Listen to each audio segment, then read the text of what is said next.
discover that God and Jesus is in the midst of their life and that it's going to be okay, whatever okay means. That's all they need to do. And they're out there, they're waiting to come to church. This is one of the things that we have to understand. We're all wonderful. Episcopalians are all wonderful, friendly people. There's no two ways about it. But our job is not to sit here and wait till people show up. I mean, think about Jesus. When he wanted apostles, did he put up a sign on a building that said apostles needed to be He went out and he got them. He said, you, follow me. You, follow me. He went out to them. But see, this is this business of power and powerlessness. When you wait for the powerless to come to you, you are adding to their powerlessness. You are affirming the fact that they're powerless because they have to come to you. But like you're saying, I mean, the instructions are very simple. Yeah. But the execution is extremely difficult, and also it gets back into that thing about getting outside your comfort zone and change and having to do. I don't even like it sometimes when my glasses case is not in the same triangle in the kitchen that it always is. You know? It's got to be there on my taste room. And so, going out there and taking that risk that you're vulnerable too. You're not just going out there, you're making yourself vulnerable. Yeah. To the actual. Because that's the way you connect with people, isn't it? By actually letting them see you. Not the facade, but the real you. I wish I could remember who said this. It's a great saying. The role of the ordained is to comfort the afflicted and to afflict the comfortable. Yeah. I used to I often did this in my former diocese where I had one of those big grand old silver croziers with ebony in between, had a point on the end. And I used to remind them that shepherds had points on the end of their croziers for a reason, because occasionally the sheep needed a pastoral poke in the butt.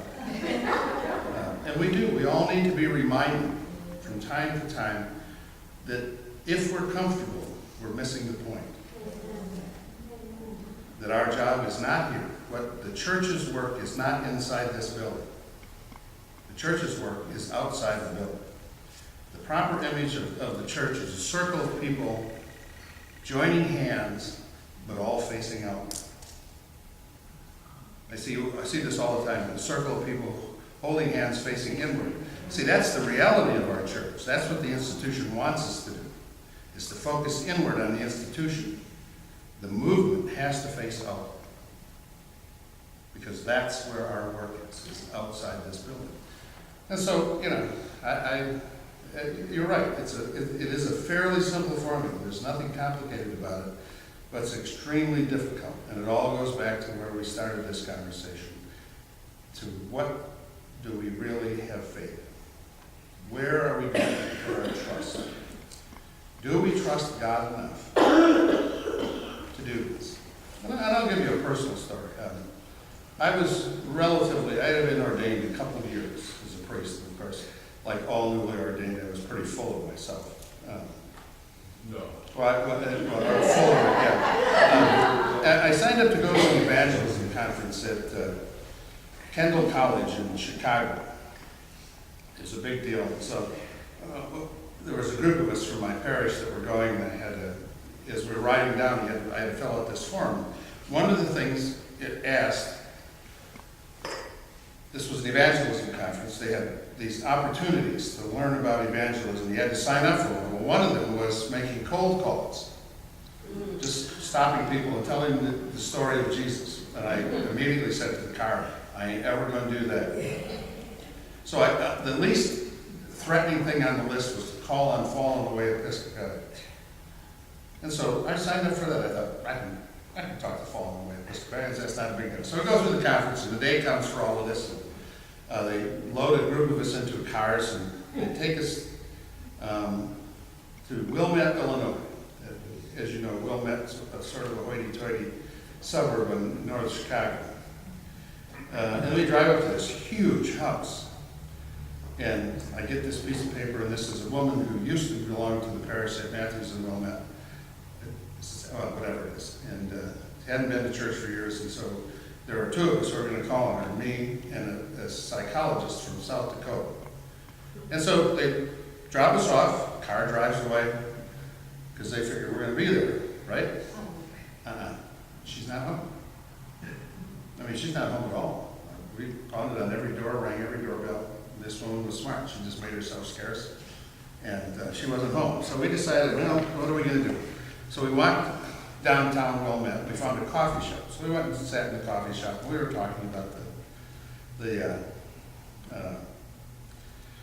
the conference and all of that, and how we both had tried to avoid actually doing any evangelism of any sort. And we both started feeling guilty, so we agreed on a pact that whoever, the next person that walked in the door, one of us would go and witness to that person.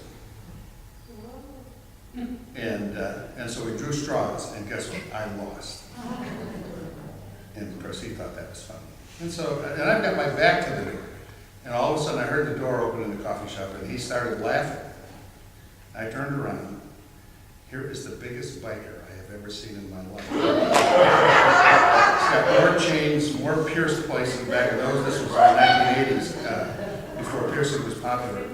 I thought, oh my God, he's going to kill me. I mean, I'm going to ask him a question. He's going to grab me by the throat. And so I just very timidly got up, and I walked over. And luckily, there weren't a lot of people in the coffee shop. And I screwed up my courage, and I looked him in the eye, which was up. And I said, do you know that Jesus loves you? And there was this long pause. And I thought, he's looking for his axe. I know. And he started to cry. And he said, you know that nobody's ever talked to me about love since I was a child. And he started to pour a story. And about what he needed. That moment of witness, as dumb as it was, changed his life right there on the spot. We got him hooked up at the local church. We got somebody to come over and talk to him and connect him with the church, not just with a couple of itinerant guys who were playing around with us. He had been waiting for some sign from somebody that he was worth something.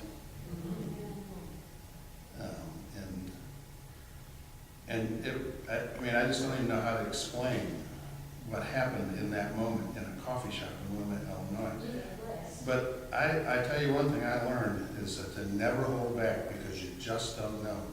You don't know who's powerless by the way they look. The thing that was irritating is that just after we got done with him and we got him hooked up with the church and everything, they came to pick us up, and the guy from South Dakota didn't have to do anything, which I thought was irritating. Well, and I still do this. I do it all the time, and I need to stop doing it. But, I make assumptions about people by the way they look. And we just don't know. We just don't know. And we don't know who's ripe for harvest. The laborers are few, but the Lord of the harvest is sending us out. So, well, anything else you want to talk about? Or should we just go home? Just a side thing about